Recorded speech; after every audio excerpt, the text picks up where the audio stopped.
Hey, it's Mike. How are you? We're going to be talking about the informative genre now. This is the third unit of the class. We're moving away from narrative to informative. And we're going to start off by talking about news articles this week. And when we talk about news articles, we have to talk about bias. So we're going to be doing that in this presentation. This is all going to apply to the Unit 3.1 discussion board as well. So the informative genre includes, but is not limited to, all of these things. Encyclopedic entries. We're not going to cover all of these in class. We're certainly going to cover news articles, peer-reviewed journal entries. Those are going to be included. We're going to talk also about the editorial genre and ads as well. So we're going to have a good time. It's going to be fun. When we talk about written news articles using our rhetorical situation and genre conventions, the purpose of a written news article is to inform of facts and events for people who want to be informed.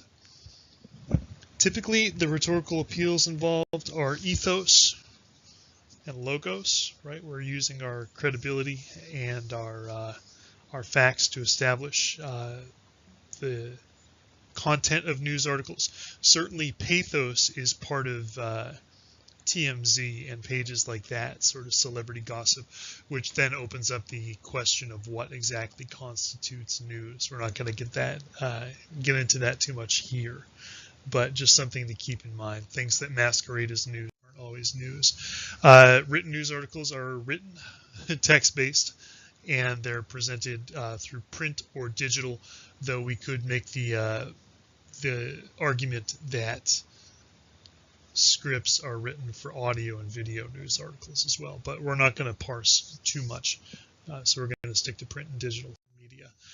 The elements of a written news article are that it's well researched and it's fact checked. It's for a broad audience. News articles tend to operate as an inverted pyramid, so they open with a concise summary of what's to come. They're presented in order of importance with the most important stuff up top, and then it gets less important as you go. And they include quotations and sources.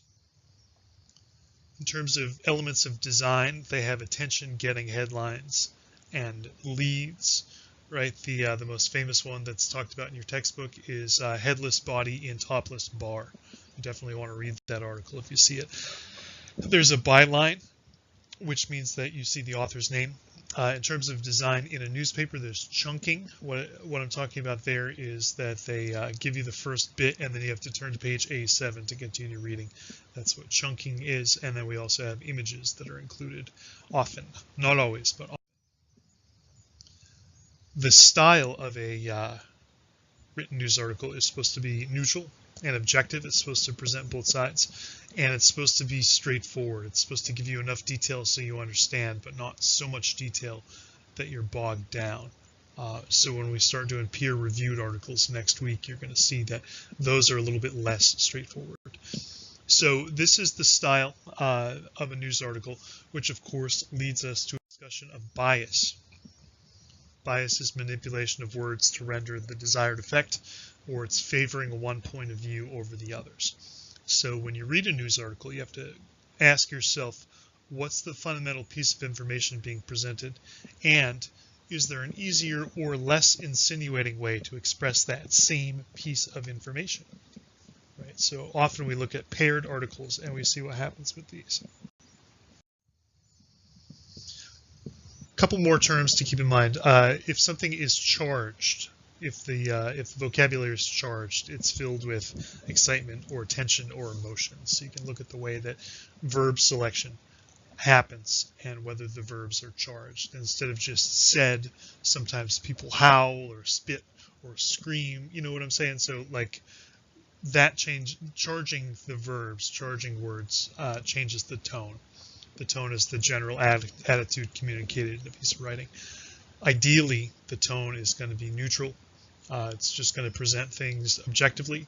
But when articles are biased, they tend to lean one way or the other, making it more subjective. Also, the point of view, right? particular way of considering a matter.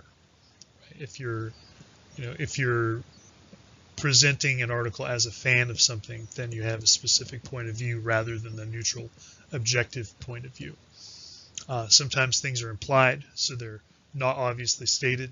Sometimes things are explicit, they're stated directly. So these are all discussed a little bit.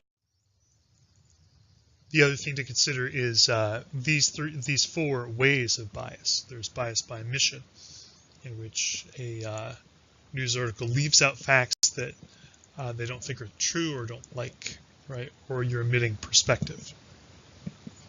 There's bias by selection of sources. So if you select sources that only support one view, that's bias. There's bias by story selection. So you choose stories that further a cause, or you ignore stories that you don't like or might cause trouble. And then there's bias by word choice, which I talked about a little bit in the last slide. So using loaded words to convey certain meanings. So like the freedom fighter versus the terrorist, things like that. So hopefully all this stuff helps you with written news articles and with this week's discussion board. As always, get at me if you have any questions or concerns. Thanks for watching. All right.